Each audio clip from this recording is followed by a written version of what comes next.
افلا یتدبرون القرآن، تدبر قرآن، مولانا امین احسن اصلاحی۔ سورہ الحدید، آگے آیات 25 تا 29 کا مضمون۔ آگے خاتمہ سورہ کی آیات ہیں جن میں اہل کتاب بالخصوص نصارہ کے اٹھائے ہوئے ایک اعتراض کا برمحل جواب دیا گیا ہے۔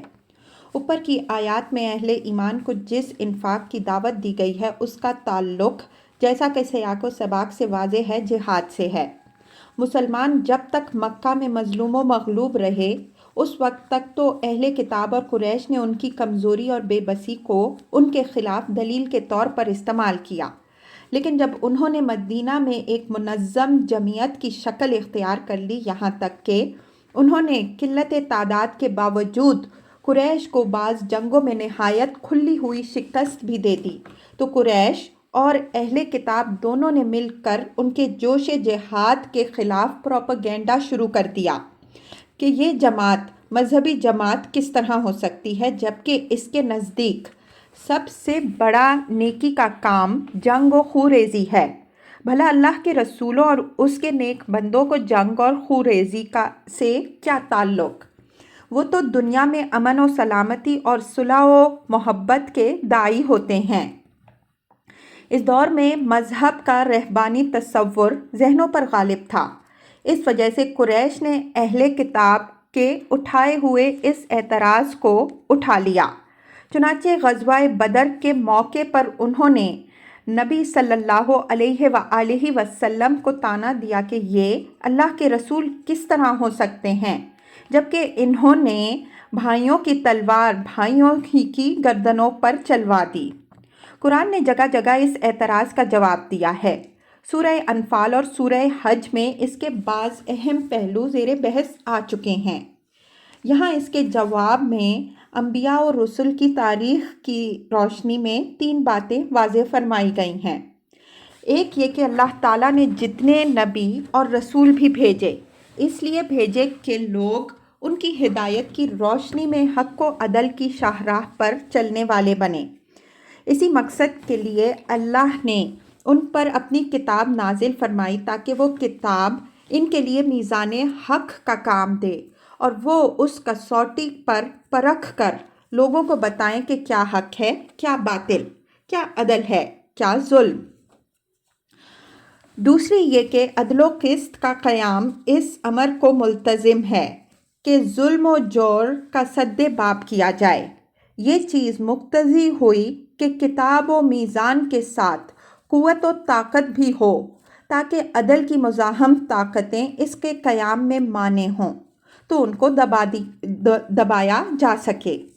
اس مقصد کے لیے اللہ تعالیٰ نے کتاب کے ساتھ لوہا بھی اتارا، جس میں خلق کے لیے دوسرے گوناگوں فوائد کے ساتھ یہ فائدہ بھی ہے کہ اس سے وہ قوت حاصل کی جا سکتی ہے جو قیام حق و عدل کی راہ میں جہاد کے لیے ضروری ہے۔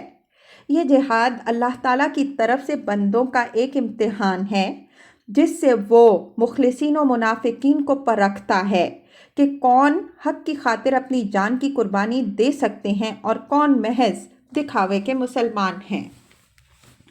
تیسری یہ کہ حضرت نوح علیہ السلام اور حضرت ابراہیم علیہ السلام کی ذریت میں جتنے نبی اور رسول آئے سب اسی مقصد حق اور قیام عدل کے لیے آئے، اور انہی کے طریقے پر اللہ تعالیٰ نے حضرت مسیح ابن مریم علیہ السلام کو بھی بھیجا۔ ان کے پیرووں کے دلوں میں اللہ تعالیٰ نے خاص طور پر رافت و رحمت رکھی، جس کی آڑ میں ان کے بعد کے نام لیواؤں نے رہبانیت ایجاد کر لی، جو محض ان کی اپنی ایجاد کردہ بدعت ہے۔ ان پر جو چیز فرض کی گئی تھی وہ تو صرف اللہ تعالیٰ کی رضا طلبی تھی، جو تمام نبیوں اور رسولوں کی مشترک تعلیم ہے، لیکن اپنی غلف پسندی کے سبب انہوں نے اس کے حدود ملحوظ نہیں رکھے اور رہبانیت ایجاد کر کے خدا کے دین کا حلیہ بگاڑ ڈالا، اور اب اسی بگڑے ہوئے دین کو دلیل بنا کر اسلام کے حکم جہاد پر اعتراض کر رہے ہیں۔ اس فتنہ رہبانیت کے سبب سے سب سے زیادہ گمراہی چونکہ نصارہ ہی کو پیش آئی، اس وجہ سے آخر میں ان کو خاص طور پر اسلام کی دعوت بھی دے دی گئی کہ جو لوگ حضرت مسیح علیہ السلام پر ایمان کے مدعی ہیں وہ رہبانیت وغیرہ جیسی بدعات میں پھنس کر اسلام کی نعمت عظمیٰ سے محروم نہ ہوں۔ اگر وہ اللہ کے آخری رسول صلی اللہ علیہ وآلہ وسلم پر ایمان لائیں گے تو اللہ تعالیٰ اپنے وعدے کے مطابق اپنی رحمت میں ان کو 2 حصے دے گا، اور یہ یہود جو اللہ کے تمام فضل و رحمت کا اجارہ دار تنہا اپنے کو سمجھے بیٹھے ہیں، حسد کی اسی آگ میں جلتے رہیں گے جس میں وہ جل رہے ہیں۔ اس روشنی میں آیات کی تلاوت فرمائیے۔ اعوذ باللہ من الشیطان الرجیم، بسم اللہ الرحمن الرحیم۔ لقد ارسلنا رسلنا بالبینات وانزلنا معهم الکتاب والمیزان لیقوم الناس بالقسط وأنزلنا الحديد فيه بأس شديد ومنافع للناس وليعلم الله من ينصره ورسله بالغيب إن الله قوي عزيز۔ وَلَقَدْ أَرْسَلْنَا نُوحًا وَإِبْرَاهِيمَ وَجَعَلْنَا فِي ذُرِّيَّتِهِمَا النُّبُوَّةَ وَالْكِتَابَ فَمِنْهُم مُّهْتَدٍ وَكَثِيرٌ مِّنْهُمْ فَاسِقُونَ۔ ثم قفينا على آثارهم برسلنا وقفينا بعيسى ابن مريم وآتيناه الإنجيل وجعلنا في قلوب الذين اتبعوه رأفة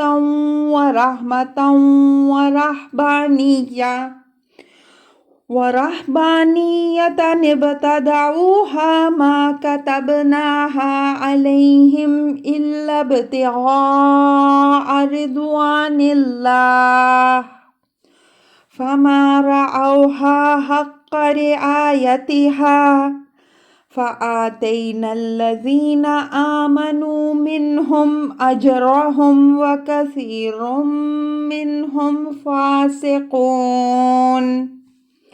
يا أيها الذين آمنوا اتقوا الله وآمنوا برسوله يؤتكم كفلين من رحمته ويجعل لكم نورا تمشون به ويغفر لكم والله غفور رحيم۔ لئلا يعلم أهل الكتاب ألا يقدرون على شيء من فضل الله وأن الفضل بيد الله يؤتيه من يشاء والله ذو الفضل العظيم۔ ترجمہ۔ بے شک ہم نے اپنے رسولوں کو واضح دلائل کے ساتھ بھیجا اور ان کے ساتھ کتاب اور میزان نازل کی تاکہ لوگ عدل پر قائم ہوں، اور لوہا بھی اتارا جس میں بڑی قوت بھی ہے اور لوگوں کے لیے اس میں دوسرے فوائد بھی ہیں، اور اس سے اللہ نے یہ بھی چاہا کہ وہ ان لوگوں کو ممیز کرے جو اس کی اور اس کے رسولوں کی مدد غیب میں ہوتے ہوئے کرتے ہیں۔ بے شک اللہ بڑا ہی زور آور اور غالب ہے۔ اور ہم نے نوح اور ابراہیم علیہم السلام کو رسول بنا کر بھیجا اور ان دونوں کی ذریت میں نبوت اور کتاب کا سلسلہ جاری کیا، پس ان میں سے کچھ تو ہدایت پانے والے بنے اور زیادہ ان میں نافرمان نکلے۔ پھر انہی کے نقشہ قدم پر ہم نے اپنے اور رسول بھی بھیجے، اور انہی کے نقشہ قدم پر بھیجا عیسیٰ ابن مریم علیہ السلام کو بھی، اور اس کو عنایت کی انجیل۔ اور ہم نے ان لوگوں کے دلوں میں جنہوں نے اس کی پیروی کی رافت و رحمت رکھی اور رہبانیت انہوں نے خود ایجاد کی۔ ہم نے ان کے اوپر صرف اللہ کی خوشنودی کی طلب فرض کی تھی، تو انہوں نے اس کے حدود کما حق کہو ملحوظ نہیں رکھے۔ تو ہم نے ان لوگوں کو جو ان میں سے ایمان پر جمے رہے ان کا اجر عطا فرمایا، اور زیادہ ان میں نافرمان نکلے۔ اے وہ لوگوں جو ایمان لائے، اللہ سے ڈرو اور اس کے رسول پر ایمان لاؤ۔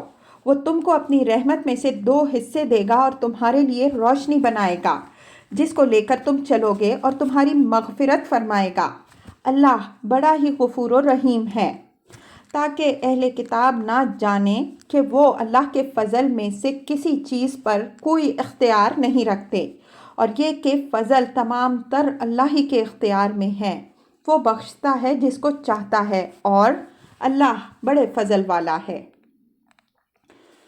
الفاظ کی تحقیق اور آیات کی وضاحت۔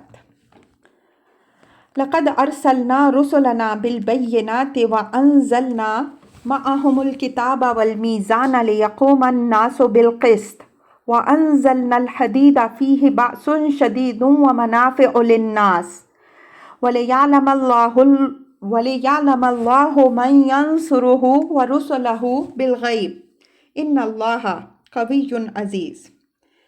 یہ رسولوں اور کتابوں کے بھیجنے کا مقصد واضح فرمایا گیا ہے کہ اللہ نے اپنے رسول بھیجے اور کتابیں نازل فرمائیں کہ لوگ زندگی کے ہر شعبے میں حق و عدل کے اختیار کرنے والے بنیں، عقائد میں وہ راہ اختیار کریں جو ہر کج پیچ سے پاک، سیدھی اور بیچ وسط کی راہ ہو، اور اعمال میں خواہ وہ انفرادی زندگی سے متعلق ہوں یا اجتماعی زندگی سے، وہ روش اختیار کریں جو حق و عدل پر مبنی ہو اور ظلم و جور کے ہر شائبہ سے پاک ہو۔ معلوم ہوا کہ اللہ نے اپنے رسول محض واعظ سنا دینے کے لیے نہیں بھیجے، اور نہ اپنی کتابیں محض تلاوت کے لیے نازل کیں، بلکہ ان کا اصل مقصد یہ تھا کہ لوگ ان کی رہنمائی میں حق و عدل پر قائم رہنے والے اور اس کو قائم کرنے والے بنیں۔ کتاب کے ساتھ میزان کا ذکر میرے نزدیک کتاب ہی کے سب سے بڑے مقصد کی وضاحت کے لیے ہے کہ وہ تول کر بتاتی ہے کہ کس کے ساتھ کتنا حق ہے اور اس میں کتنا غیر مطلوب اضافہ ہے۔ سورہ شورا میں کتاب الہی کے اس پہلو کو نہایت وضاحت سے بیان کیا گیا ہے۔ ملاحظہ ہو تدبر قرآن جلد 6 صفحات 156 تا 157۔ وہاں پہلے یہ حقیقت واضح فرمائی گئی ہے کہ اللہ کے تمام رسولوں نے صرف توحید کی تعلیم دی ہے اور اس راہ سے معمولی انحراف کو بھی نہایت شدت کے ساتھ روکا ہے۔ اس کے بعد نبی صلی اللہ علیہ وآلہ وسلم کو ہدایت فرمائی ہے کہ تم اسی راہ کی لوگوں کو دعوت دو اور اپنے مخالفوں کو آگاہ کر دو کہ میں اللہ کی اتاری ہوئی کتاب پر ایمان لایا ہوں، تو تمہاری بدعتوں کی پیروی کس طرح کر سکتا ہوں؟ یہ کتاب دے کر اللہ تعالیٰ نے مجھے اس منصب پر مامور فرمایا ہے کہ میں تمہارے درمیان فیصلہ کروں اور اس میزان پر تول کر بتاؤں کہ تم میں سے کس کے پاس کتنا حق ہے اور کتنا باطل۔ اس بحث کا خاتمہ آیت ذیل پر ہوا ہے۔ اللہ الذی انزل الکتاب بالحق والمیزان وما یدریک لعل الساعۃ قریب۔ سورہ الشورى آیت 17۔ اللہ ہی ہے جس نے اتاری ہے کتاب حق کے ساتھ اور جو فیصلے کے لیے میزان ہے، اور تمہیں کیا خبر کہ شاید قیامت کی گھڑی بھی فیصلے کے لیے قریب آ لگی ہو۔ اسی پہلو سے قرآن کو مہین بھی کہا گیا ہے۔ مہین کے معنی کسوٹی کے ہیں، یعنی قرآن ایک کسوٹی ہے جس پر پرکھ کر کھرے اور کھوٹے میں امتیاز کیا جاتا ہے۔ عدل اور قسط کو قائم کرنے کے لیے میزان اور کسوٹی کا ہونا ضروری ہے۔ اس وجہ سے اللہ تعالیٰ نے قرآن کی یہ دونوں صفتیں واضح فرمائی ہیں۔ وَأَنزَلْنَا الْحَدِيدَ فِيهِ بَأْسٌ شَدِيدٌ وَمَنَافِعُ لِلنَّاسِ، یعنی جب رسولوں کی بعثت اور کتاب و شریعت کے نازل کرنے سے اصل مقصود قیام قسط ہو تو یہ کام مجرد واعظ و تذکیر اور انذار و تبشیر سے نہیں ہو سکتا، بلکہ اس کے لیے طاقت کی بھی ضرورت ہے۔ اس وجہ سے اللہ تعالیٰ نے ایک طرف تو رسولوں کو بینات یعنی نہایت واضح دلائل کے ساتھ اور کتابوں کو میزان اور کسوٹی بنا کر بھیجا تاکہ لوگوں پر عقلی و اخلاقی پہلو سے اچھی طرح حجت تمام ہو جائے۔ دوسری طرف لوہا بھی اتارا کہ جو لوگ اتمام حجت کے بعد بھی حق کے آگے جھکنے پر تیار نہ ہوں اور اپنے اغراض کے لیے خدا کی زمین میں فساد برپا کرنے ہی پر تلے ہوں، ان کو طاقت کے ذریعے سے زیر کیا جائے۔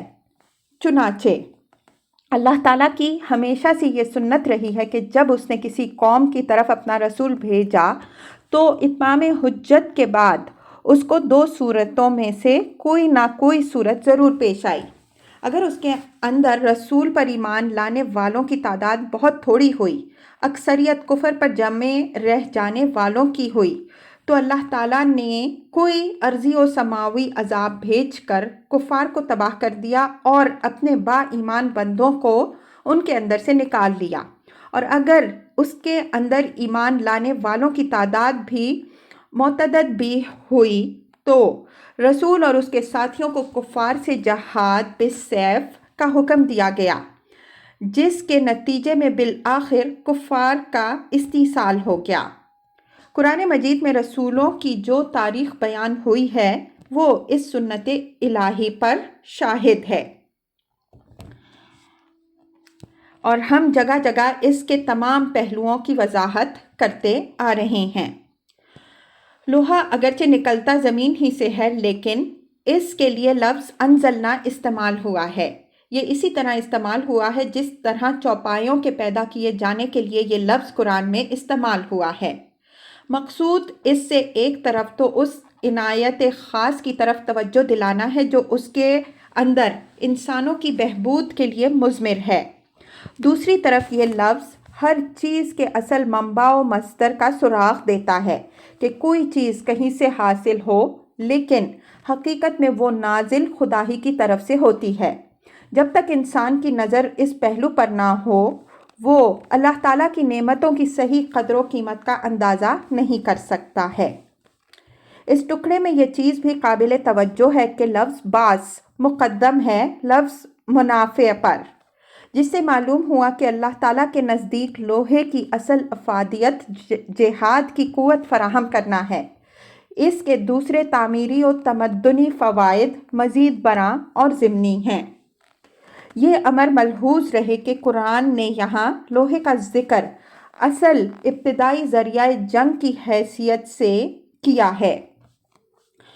اس زمانے میں بیشتر اسلحہ جنگ اسی سے بنتے تھے، اب لوہے کی حیثیت ثانوی رہ گئی ہے، اصل اہمیت دوسری چیزوں کو حاصل ہو گئی ہے۔ حالات کی تبدیلی سے ان دوسری چیزوں کو اب وہی اہمیت حاصل ہو جائے گی جو پہلے لوہے کی تھی۔ وَلِيَعْلَمَ اللَّهُ مَن يَنصُرُهُ وَرُسُلَهُ بِالْغَيْبِ إِنَّ اللَّهَ قَوِيٌّ عَزِيزٌ۔ یہ جہاد کی حکمت واضح فرمائی کہ اگرچہ اللہ تعالیٰ خود قوی اور غالب ہے، وہ اپنے بڑے سے بڑے دشمن کو چشم زدن میں شکست دے سکتا ہے، لیکن اس جہاد کے ذریعے سے وہ اپنے بندوں کا امتحان کرتا ہے کہ کون غیب میں ہوتے ہوئے اس کی اور اس کے رسولوں کی مدد کرتا ہے اور کون محض دکھاوے کا مجنون ہے جو امتحان میں پھسڈی ثابت ہوتا ہے۔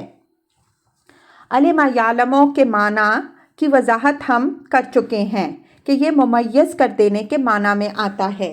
اللہ تعالیٰ تو سب کچھ جانتا ہے، لیکن اس طرح کے امتحان کے ذریعے سے وہ جھوٹے اور سچے میں امتیاز بھی کرا دیتا ہے۔ وَلَقَدْ أَرْسَلْنَا نُوحًا وَإِبْرَاهِيمَ وَجَعَلْنَا فِي ذُرِّيَّتِهِمَا النُّبُوَّةَ وَالْكِتَابَ فَمِنْهُمْ مُهْتَدٍ وَكَثِيرٌ مِّنْهُمْ فَاسِقُونَ۔ یہ تمام انبیاء کی تاریخ کا حوالہ ہے کہ اللہ نے جتنے نبی اور رسول بھی بھیجے اسی مقصد سے بھیجے کہ وہ لوگوں کو عدل و قسط کے قیام کی دعوت دیں، لیکن ان کی ذریت میں سے تھوڑے ایسے نکلے جو اس مقصد پر استوار رہے۔ اکثریت اپنی بدعت